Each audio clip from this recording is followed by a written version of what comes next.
Die Jahre 1438–39 gelten als Geburtsstunde der neuzeitlichen Porträtmedaille. In dieser Zeit schuf der italienische Künstler Antonio di Puccio Pisano, bekannt als Pisanello, eine Medaille mit dem Porträt des byzantinischen Kaisers Johannes VIII. Palaiologos. Im Oktober 1438 reiste der Kaiser auf Einladung von Papst Eugen IV.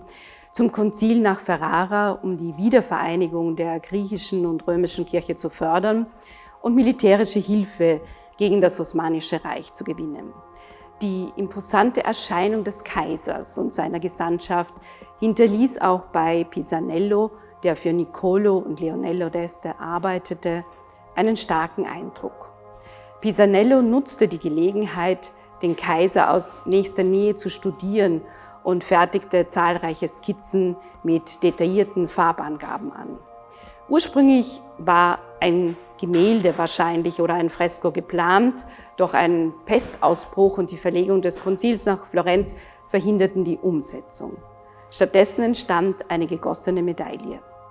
Ein innovatives Format, das antike Münzen mit Herrscherprofilen nachahmte und haltbar, transportabel sowie leicht zu vervielfältigen war. Auf der Vorderseite erscheint das Brustbild des Kaisers im Profil nach rechts gewandt.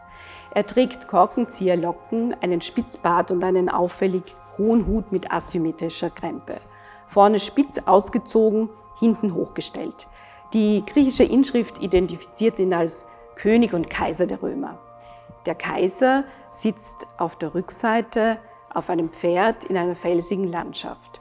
Bogen und Köcher hat er beiseite gelegt. Er betet mit gefalteten Händen vor einem Wegkreuz.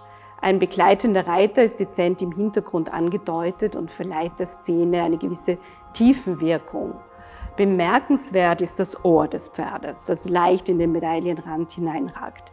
Ein subtiler Verstoß gegen die strenge Zweidimensionalität. Solche Details, ebenso wie die gesamte Komposition, verweisen auf Pisanellos Herkunft als Maler. Die Medaille trägt eine selbstbewusste Signatur. Opus Pisani Pictoris, das Werk des Malers Pisano. Fürsten erkannten schnell den Wert solcher Medaillen als Instrumente der Selbstdarstellung und Ruhmessicherung. Pisanellos Medaille erfüllte das neue Bedürfnis, Identität, Rang und Selbstverständnis dauerhaft sichtbar zu machen. Dank des Wachsmodells konnten Medaillen vielfach gegossen und an Fürstenhöfen verbreitet werden. Diese Medaille markiert den Beginn einer neuen Bildtradition, die die Renaissancekunst prägte und sich vor allem in Oberitalien rasch etablierte. Fürsten nutzten die Medaille gezielt, um Status und Selbstbild dauerhaft zu sichern und öffentlich zu verbreiten. Ein weiteres Beispiel ist die von Pisanello gestaltete Bronzemedaille des Condottiere und Markgrafen von Mantua, Gianfrancesco I. Gonzaga.